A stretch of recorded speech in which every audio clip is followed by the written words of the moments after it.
आज एक पुत्र, सच में ये पुत्र ऐसा पुत्र है, आजकल अपने पिता को सब भूल जाते हैं, लेकिन आज उनकी जन्म जयंती पर डॉक्टर रंगनाथ मिश्रा जी जो एक साहित्यकार थे, अगर पुत्र ने उनकी चिंता की, उनके कार्यक्रम को बढ़ाने का काम करा, तो सच में ऐसे पुत्र को मैं बधाई, अभिनंदन और वंदन करता हूं।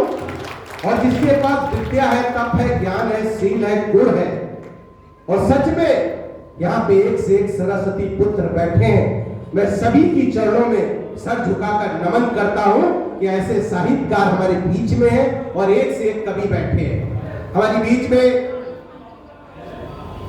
हमारे अंजनी जी आज विधायक नहीं है, लेकिन मैं उनको कहता हूं कि विधायक नहीं है और कोई बात नहीं, लेकिन विधायक से बढ़कर अगर कोई है तो इस पश्चिम क्षेत्र का कोई व्यक्ति है तो उसका नाम अंजनी श्रीवास्तव जी है। हर समस्या का हल उसके पास है। और सच में हमारी जया जी बैठी है, हमारी रजनी जी बैठी है, हमारे मां शक्ति के रूप में मेरी माताएं बैठी है, मेरे बुजुर्ग बैठे, मेरे नौजवान बैठे हैं। सच में अगर जीवन को जीने का मजा देखना हो, मैं जानता हूं डॉक्टर, मैं अनुराग के पास आता था और मैं देखता था, आज मेरे पिता नहीं है, लेकिन मैं देखता था वो टेम्पो से लेके सफर करते, कभी सूचना विभाग में मिल जाते थे, कभी पेपर लेके चले जाते थे, लेकिन कहीं ना कहीं उनको एक हृदय में था कि साहित्य कैसे जगेगा, और वो हमेशा कार्यक्रम अच्छे से अच्छे करते थे।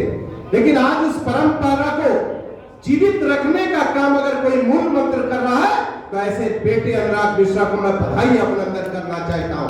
और सच में आज के युग में मीडिया तो एक स्तंभ है ही, लेकिन अगर कभी ना हो ना तो जीवन में कोई हंसी नहीं आ सकती। अगर आपका मन दुखी है या आपका मन कभी अशांत है, कभी कोई कविता लगा के सुनने लगी है तो मन ऐसे लगता है कि एकदम खुश हो जाता है।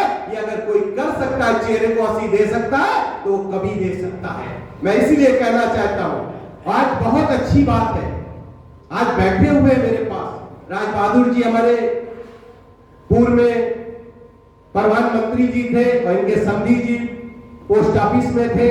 मैं पूरे परिवार को भी जानता हूं, लेकिन मैं इतना जरूर कहना चाहता हूं, जैसे अपने पिता का मूल मंत्र लेके अनुराग जी चल रहे हैं और हमेशा हर साल उनके कार्यक्रम को कर जो अच्छे कवि उनका सम्मान करना, जो साहित्यकार है उनका सम्मान करना, ये काम कोई किताब लिखना उसका भी सम्मान करना, अगर ये सब करते हैं तो सच में इस राजाजीपुरम को संजीवनी बूटी देने का काम करते हैं। अगर साहित्य को जिंदा रखना है तो ये सब साहित्य के व्यक्तियों को बुलाकर उनको सम्मान देने का काम जो होता है वो सच में बहुत अच्छा होता है।